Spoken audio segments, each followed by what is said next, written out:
We had to do it. We had to come on and do the emergency show. Unbelievable developments in the past few days. Researchers have found 2 kilometers worth of structures beneath the pyramids in Giza in Egypt.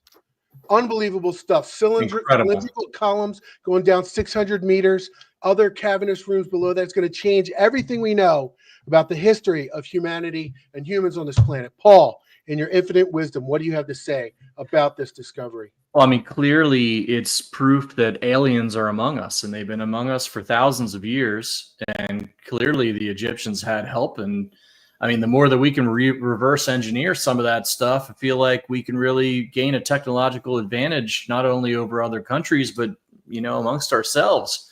Perhaps find ways to explore the universe in ways we haven't really appreciated yet. I'm really excited about this. Me too. Very excited. Another huge story that no one is talking about. We've got to talk about this. 141 people. I wasn't going to do this yet. 147 people entered the IMS Radio Bracket Challenge. Only 11 still have a perfect bracket. And look who's there. Who is it? Are we finally breaking the streak from Mr. Jeffrey Ehrman? One of 11 people who are still perfect in the IMS Radio Bracket Challenge. Look at that. No. I'll be crashed and burned by midnight tonight. One of 11. I wasn't going to even. Might be the best I've ever done. But I looked and I was like, you got to be kidding me. You are historically awful at this, Jeff. How do you feel at this moment being in first place halfway through the first day? Oh, I mean, I know that by like tomorrow at 8 p.m. I'll be toast. I'll have lost like 2 of my final 4, but I'll take it. I'll take it.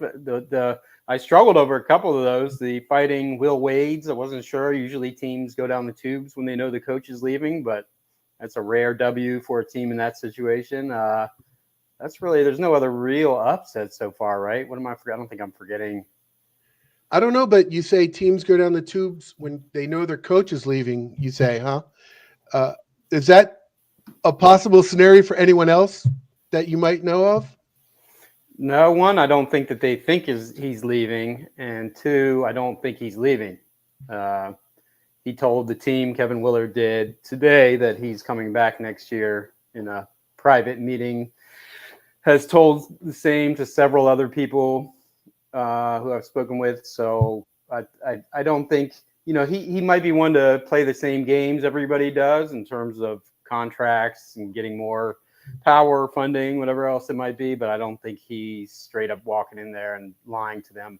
So I wrote this yesterday, I think it was. I felt I had a gut feeling like this wasn't all organic, like some things strings were being pulled to give him some leverage in terms of the Villanova job. And that's still how I feel. And yeah, I mean, you got to respect how he pulled it. I mean, he pulled off a pretty gangster move, and that was surreal watching that press conference. When have you ever seen a coach in the NCAA tournament go up there and blast his AD basically and say he's underfunding the program and then announce that he's leaving for him? Like that was unprecedented. I've never in my life seen anything quite like it. Love it. I love it. I mean, part of when we had this coaching search a couple of years ago, I think part of the issue was that, forgetting even about the record and the wins and losses and the things, Mark Turgeon never quite seemed to fit with the Maryland fans. And a lot of that was because he was a nice guy. He was like a regular guy. He wanted to go home and spend time with his kids and, kind of do regular guy stuff. And this is the type of job where you almost need to be like a sociopathic, crazy person to be able to put in the work and have that kind of drive that, you're literally willing to do anything to win. And when you add that to, kind of that Northeastern attitude that we have, despite being slightly below the Mason-Dixon line, obviously Gary Williams is the one that everybody kind of is always reaching for. Who's the next guy like that? And Kevin Willard will not be mistaken for Gary Williams for lots of reasons, starting with the hair. But you saw today a little bit of that for lack of a better term, fuck you, let's do this for real. And kind of demanding that of the school and of the current administration, and basically saying that Damon Evans wasn't getting that done. And that's just a wild thing, because college athletics, these coaches and agents and all this stuff, so much is done behind the scenes where nobody has any idea what's going on. And to see it just play out in public pretty much has been pretty wild. And I think, assuming Kevin doesn't blow tomorrow's game or even Sunday's, he's going to come out of this thing, I think, with a lot more support from the fans, because he's willing to throw it out there and say, look, you're not funding this program the way I want it to be. Give us the money we deserve to go win national titles, to do big stuff. And that's what everybody wants. So there was a lot of angst that went into that. Yeah. You don't do that kind of thing unless you've been pissed off for a long time, to say, Yes. To call him out like that while he's still your boss and still the AD. And it's not surprising. Like, I've heard these things over time. Actually, I had heard the anecdote about staying in New York City, how he was pissed about that. I think it was an extra 10 grand or 15 grand that they declined to spend, but to bust out the specifics like that, is just unheard of. So you've been thinking about this for a minute at that point, right? Yeah, that speech has been planned for a few months for sure. I don't know if he knew he'd have a chance to use it right. this. And I was going to say, and the interesting thing is, I think some people have wrongly interpreted this as like he's, trying to get out the door. I don't think you give that speech if you're leaving. I agree. That speech is a guy who's not only feeling himself because of the year that he's had, and he deserves that. I mean, we'll see what happens in the next couple weeks, but to this point, he certainly deserves that. And I think it's a guy who's saying, okay, well, Damon Evans is leaving for a better job, sure, but like, this is what I want out of an athletic director. It's like he's saying, you know what? I'm the guy here now. You need to listen to me, and you need to hire a guy that is going to give me what I need to stay here. I got Villanova, a team that's won 2 natties in the past decade plus, knocking down my door. What do you got for me? And you know what? I respect the hell out of that. That's a power move. But like, that's a move for a guy who cares. And part of it with Maryland fans over the years, and Turgeon era especially, just feel like you want somebody who really cares, who's willing to take a risk like that, is willing to step out and say, you know what, it's not getting it done, get it done. I'll do my part if you do yours, We're all kind of operating under the assumption right now that Evans is definitely going and Willard is most likely staying. Is that correct, Jeff? Is that breaking news? You have to source Kevin Willard on breaking the news that Damon Evans. Everybody's shitting on Damon Evans. If he stays, it's going to be awkward as hell. Well, that was a precision. That was a precision move right there too, announcing that he's leaving. Just so like that to me was him cutting off U-turn possibilities. That was him saying he's going there. Yeah. So now you can't come back. I've already announced it for you, which is just brazen. But I mean, absolute power move, man. Somebody asked me yesterday what I thought the odds were of Willard if I was the odds maker coming back. I said -500. Now that this is done, Damon Evans is likely gone, which seemed to be the main goal for Willard, just because of those issues he had about funding. I would say like -1,000. Like you never know for sure. Be interesting to see if Villanova hires somebody soon now. I heard earlier today that they're out of it for Chris Collins, and I think Odom's going to Virginia. So maybe there's been some what's the guy, Loyola guy? Porter Moser. Thank you. Not Loyola. He's at Oklahoma now. Yeah. They've been kicking around Mick Cronin, I think. I mean, their list is not super impressive, if you're being honest, for a program that's done what they've done in the Jay Wright era. So that just an interesting, kind of sidecar to this whole thing. And it makes sense when you look at those names why they might look at Willard and be like, let's kick the tires, And we might never truly know if they really were interested in Willard or if there were just some strings being pulled. It didn't feel organic to me because it was like waves of stuff coming out, like this guy reporting this and Jay Wright saying that all kind of the same time, felt a little orchestrated. But yeah, I mean, I would be very surprised if Willard's not back. Last night, Jeff, we termed that pulling a Franklin. It was James Franklin does that every year at Penn State. We call it pulling a Franklin. We came up with a few more definitions. A few more less. We were having fun last night when you were gone, Jeff. Yeah. Dad was. I was a little scared, a little nervous to listen to it, but you guys did good.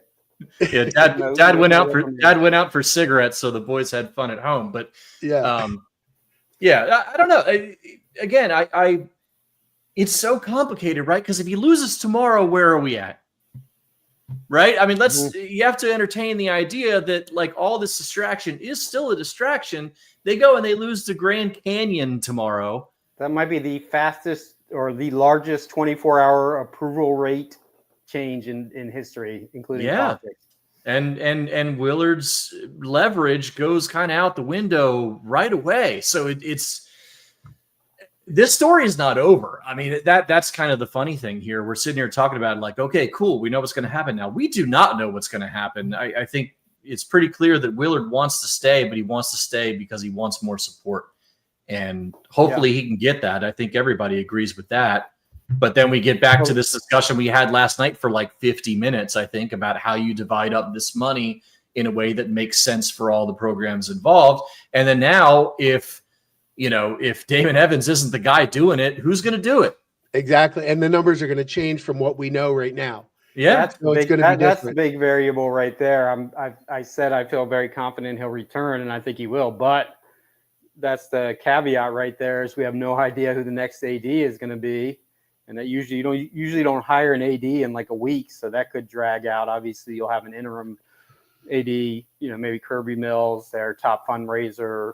I know there's a few people who would love to see who are pushing a little bit for Gary Williams. If he, I don't know if he'll be interested in that, but Gary's 80 years old. Too old, and very much would rather be on a golf course somewhere. That's what I would think. But so then who does Willard discuss these things with whenever they come back from the tournament? Who does he negotiate with or talk to about? So that's going to be interesting right there. How do you handle that whole deal? But I think he'll be back barring a pretty big surprise. One thing really quickly, we have a ton of people watching. If you have not subscribed yet, please do us a favor. Click the subscribe button. It's free. You'll know we're going to be going live after every postseason victory. You'll know about it if you subscribe and give us a like and all that stuff. Sorry for the plug. Go ahead, Paul. You were going to. I was going to say, obviously, there's going to be some things just popping off randomly here. It seems in the next few weeks. So a good time to subscribe, and we appreciate all of you guys that have stuck with us all these years. Right. So, Jeff Evans is you've kind of dug into the Willard a little bit, but Evans, percent chance he's gone. He's just gone, right? Yeah, 199. It was already looking pretty obvious that he was going to. Oh my God, my brain is so shot at this point. SMU. Thank you. I was writing till like 3 a.m. last night. So it was obvious, I think, pretty apparent that was happening. I mean, I guess technically, since it's not official, maybe it could fall through, but I think they've hired him verbally. I think it's pretty much a done deal. And even if something were to happen now, I think Willard has sufficiently torched the entire landscape now to the point where he can't come back, not comfortably anyways. So yeah, I think Damon Evans is done. He's not, from what I've told, he's still not out there in Seattle with the team. He canceled his weekly radio appearance today. So I mean, it's pretty much a done deal, I think. And if just to lay out some of the internals here, you talked about Kirby Mills. Kirby is the senior athletic director and the director of the chief development officer at this point. He's been most responsible for all of those big deals, the Schwartzman donation, some of these other. Did I say Kirby Smart earlier? No, you said Kirby Mills. Okay, good. I just did a rewind. No, we're good. We're good. Kirby Smart would be if Kirby. I would be had to have Kirby Smart there. Yeah, Kirby Smart wants to jump in. That's fine too. Yes.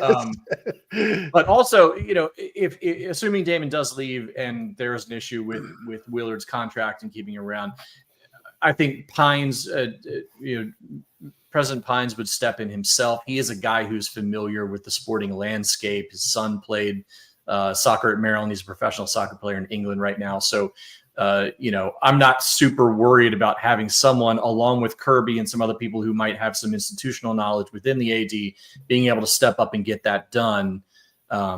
So if you're worried about that thing, they're not going to hire an AD right away. I mean, it's Maryland. They're going to go through 13 different committees and waste $100,000 on some search firm that, could have just used Grok or Google or Chat GPT or something to find names. But that's kind of the internal landscape. And I wouldn't be super concerned about getting something done with Willard if Evans is out of the picture. Well, yeah, it's not like his contract is like we're all talking about it as if his contract expires tomorrow. He's got 4 more years, $4 million per year. So he's got a lot of security. Obviously, he's pushing for these things. But I wrote it several times, and as this thing kind of built up, it never seemed like it was about money for him, which makes sense because he's done a solid job. But I don't know if it's quite at that. If you make a run in March, sure, it's been about funding for the program, revenue sharing money, resources. And so that's what it was about from the start. And it was just a tug of war. Also, Kirby is an awesome guy. We had him on the show. He was really cool. I've met him at tailgates and other things, events at the bowl game and things like that, probably a dozen times. Incredibly nice every single time.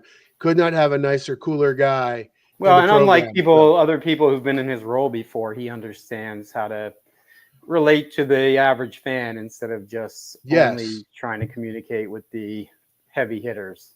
Let alone being an alumnus, third generation Maryland alumnus. Full disclosure, Kirby's a friend of mine, so you're not getting any unbiased takes from me here. He's excellent. I would hire him tomorrow if I had any power to do so, but I don't. But either way, keeping him around would be great. And I think some of the differences you've seen in terms of capital gifts and things of that nature in the last couple of years since he's been back are pretty noticeable and obvious and due to him. The only sort of, I don't know if a negative, I guess, that people have brought up about him is that he's never been the head guy of a program before.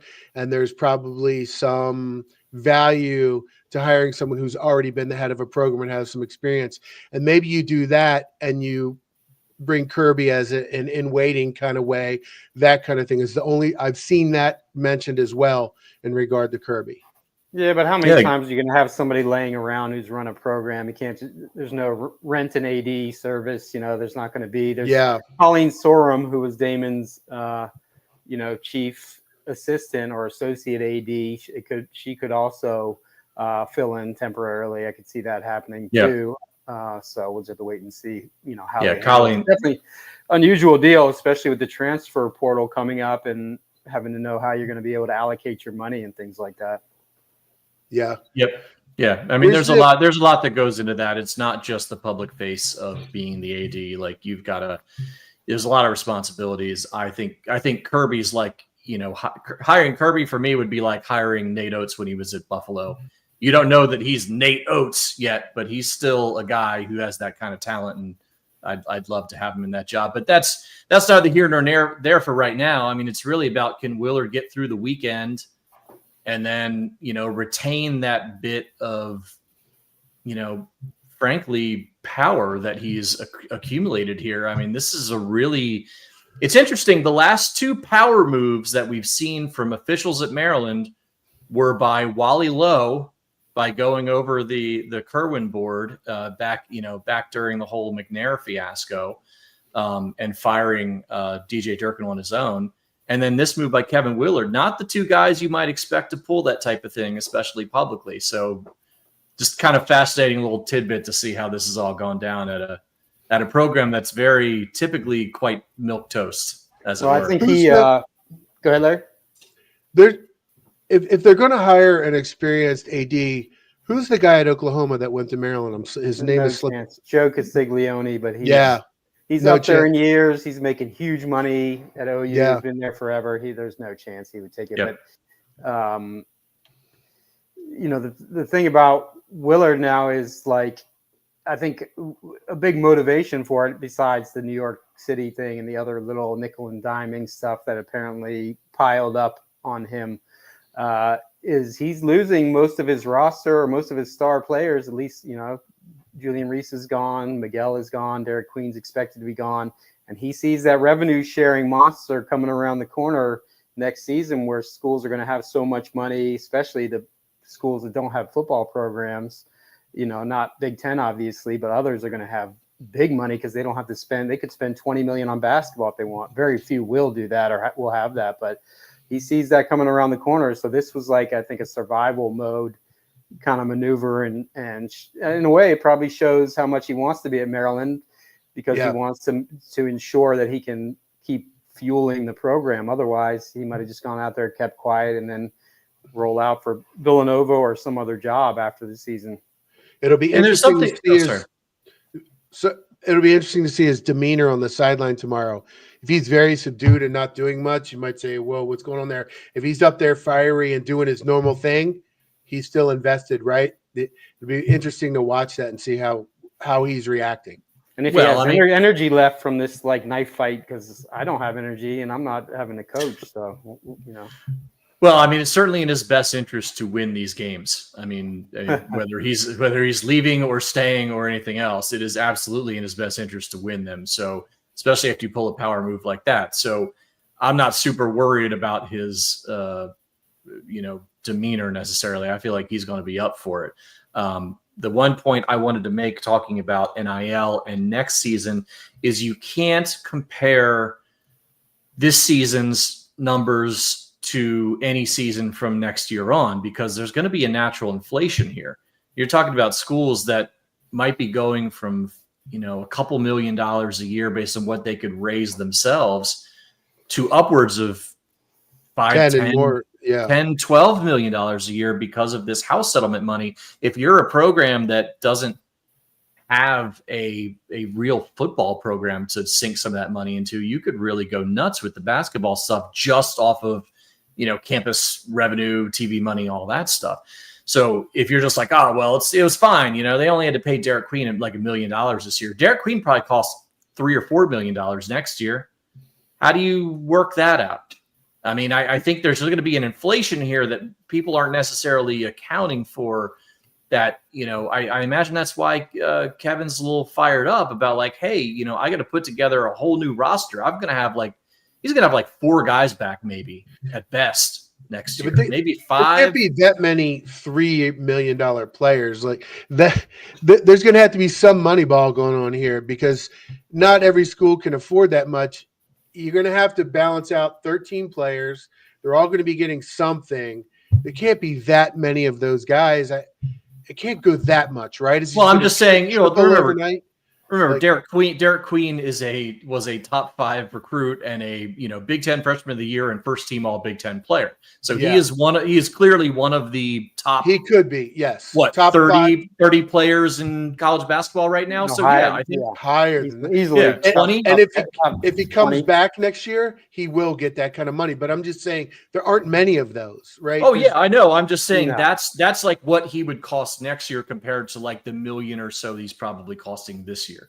I think that's pretty relative. So when you've got to kind of do those calculations in your head when you're thinking about how you want to build this roster. How much can I pay Jacoby Gillespie and Rodney Rice to come back?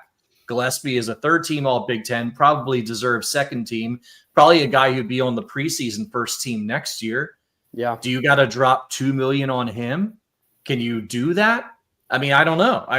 Nobody knows how this is going to go. I do feel like there's, whatever you feel about Damon Evans or not, I do worry about this is kind of like the worst time possible for there to be change. But, he's the guy who's leaving. We didn't ask for this. So it is what it is. I think Gillespie and Rice will probably be $2 million and change combined, is my guess. So that kind of illustrates the whole thing right there, right? If he was going to get $4 million and you're going to just have to spend more than half of that just to bring your backcourt back. And you still got to get replacements for Queen and Reese and some complimentary guys. That's nowhere near enough. Yeah, there's no bench who's coming back. You'll have one guy over 6'8" on the roster next year. So potentially Gapare, DHS if he doesn't leave, and Malachi Palmer as bench guys coming back. Who Pierce if back. his eye gets better. Yeah. I like this comment Chris Jeffrey. I like this comment from Mitch Dupler. Willard knew that Evans was on the way out and decided to say out loud on the record he has read The Art of War and mastered some of its principles, 3D chess from KW, with the principal tenet of that is beat your opponent to the battlefield. He absolutely did, man. Not only did he beat him there, he set up the battlefield. He made a couple of like booby traps, sat down, had a nice drink, prepared. That was then it's funny, Jerry Carino from, I think it's the Asbury Park Press, maybe, Jersey reporter, really good basketball reporter for years, covered Willard, knows him well. He sent me a message yesterday saying, what do you think this is? And I told him what I thought, and then I asked him, and he said, I wouldn't be surprised if it's about getting more resources. And he said, watch this, because he said Willard is ruthless in situations like this. He nailed it. Yes, he is. Well, let's remember he basically agreed to take the Maryland job while he had a Seton Hall team that was in the NCAA tournament, and didn't bother him, and they got slaughtered. Yeah, hopefully it doesn't have that same ending this time. That's an win too still. That's an interesting point to bring up. It's been brought up a lot today about McNeese State and Will Wade, who's basically taken the NC State job and basically admitted he was going to take the NC State job while his team is literally about to play a game. And I think everybody's kind of like, well, in the NIL era, in the portal era, does it matter? Like kind of all those guys are on their own at this point, so if the coach leaves, they can leave too. They don't have to sit out a year. They don't have to get out of a letter of intent. They can just go do what they want. So I'm not sure. That, but it's a distraction, especially if you have a bunch of underclassmen who are planning on coming back next year. And it's just a shock to the system to find that out right away. But that was pretty impressive what they did to Clemson, given that the players were in that spot where guys usually just don't have it in them. I think this, in terms of this weekend, the story remains the same. You got to win two, right? Anything less than that, and people are you're gonna lose. So people will still be happy because I think at this point, honestly, Damon Evans' popularity was low enough that you can't even label it as popularity among the fan base. So he's gonna win a lot of people. My enemy. What's the phrase? Your enemy and my enemy. Blah blah blah. Yes, go ahead. They had mutual enemies, and so even the ones who might not have been huge Willard fans are pretty fired up today about that because it's a pretty big change. If you don't like an AD, he's been there 10 years, and he had an extension through 2029, so it didn't seem like he would be gone anytime soon. So just win those two, and you'll keep those people from turning back on you. Yeah, we got to win those two, though. Got to win. Start tomorrow. I'm feeling like this has made it so much more stressful. I was super excited. Let's go. Super excited to watch the tournament. Now it feels like there's so much on the line. It's like so much more stress. I hope the players aren't feeling that. No, right? It's for us as fans, and if you want to, Jeff as a journalist, whatever you want to call Paul and I, it feels like so much more stress. Like there's a lot of layers to it. Got to win. You've got to win. The enemy of my enemy is my friend. That was not complicated at all. Yes. So it's very much like a Smith Island cake of despair for me right now, like until those games happen and hopefully Maryland wins. And it's like, all right, cool. At least there's some reality that's happening here that's going to be fine. And we'll figure out the details later. But these are two games they have to win. They're obviously favored against Grand Canyon. They'll be favored against whoever wins against Colorado State and Memphis. So you got to get it done. And then after that, sure, you just take shoot your shot in the Sweet 16. But at that point, I feel like Willard will have maintained the level of support with the fans that he would need to be able to pull this off, where Maryland's got to respond. If he loses tomorrow, I don't know what that looks like. That's what I'm saying. That's what I don't know what that looks like, man. I know. That's what I said. It's like this add an extra layer of Yeah. Hey, coach, was this because of that New York trip you couldn't stay an extra night for? Yeah. Maybe you really do need more. Yeah. I know, like it would be hideous. Yeah. But I don't think. What if they lose on a banked-in 3-pointer at the buzzer? Oh, they're going to get you for that one, Larry. Jesus They Christ. don't like Larry. jinxes. I mean, what if it happens again? How bad Can you would that stop? be? I mean, I kind of feel like whenever they do lose in this tournament, it's going to be on a buzzer beater, just because that's that's theme been of the season. Oh, I don't even want to think about it right now. Thanks. All right. Hey, I'm just going to walk outside and stand in this thunderstorm. I'm not the Debbie Downer. Paul is always a Debbie Downer. There Oh, we go. shut up, Tom. That was Yeah, Larry. Tom. Larry's Thank the one you, calling Tom. the bank shot. Thank you, Tom. The buzzer Thank you, beater. Tom. My boy, Tom. Sure. Tom and I are the only people who are in the overlap of the Venn diagram of hardcore college sports fans and hardcore musical theater fans. We're the only two people in the overlap of that Venn diagram. I said Zen.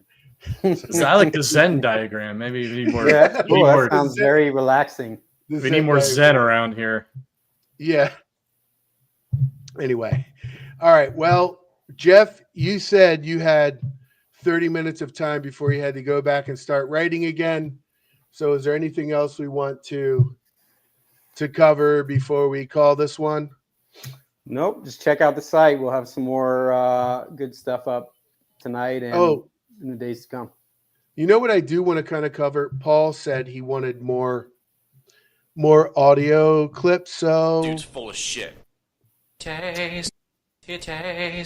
I've been given so many He free sounds like mugs. Cartman. The second one sounds like Cartman. Going to jerk off. Anything about more cell we could do with it committing tomorrow? More cell. Was that flatulence, Paul? Yes, it was. That was really loud. I have it on tape, by the way. Look, man, you gotta let them out before you go live. wish I pushed that out a little better. Man, you went deep into the annals on that one. I added about 30 clips. Hang on, here you go. Damn it. I mean, I didn't need them all to be about me. No, I just played yours. Here we go. Here's Jeff. Oh, God. I'm an idiot. Oh, God, I'm an idiot. That's a good one. Women's Here's team. a man, are good they one. hot? Yeah. There you go. Oh, Jeff played. Here we go. Here's a good one from Jeff. Fuckers have me doing the shows. That's good. You got mad at me because that was in the pre-show and I was already taping, and you're like, "Dude, that wasn't on the air. You're not allowed to play that one." Hey, man. Anyway, If it's on tape, it's on tape. I don't make the rules. there you go, Paul. I added about, I don't know, 30, 40 of them for you to play with. All right. I appreciate that. I'm going to get to have a lot of fun with those at some point. Your weather reports in there. My full accosting of the basketball teams in there. Like, oh, this is really good too. Here we go. Everybody's going to know what this is. Poor Walt. Walt's beeps. Those are just his beeps isolated. Maybe the all-time funniest episode. We need to replay that one sometime. Yes. Yeah, that's All right, gotta run, guys. All right. Hey, thank everybody for joining. Post game tomorrow, guys. We'll be here. Hopefully celebrating a win, and if not, I don't know what the hell we're gonna do. It's gonna be really weird. So. And do you have any advice for the people watching before they leave? Something they should do? Well, like I said before, they should subscribe, and they should hit like, and they should leave a nice review for us on all your podcast providers and all those things. That'd be great. That'd be really great. Yes, appreciate it. We would very much appreciate that. Let's hope for positive results tomorrow night. We're going to be with you guys after the game, so everybody look for that.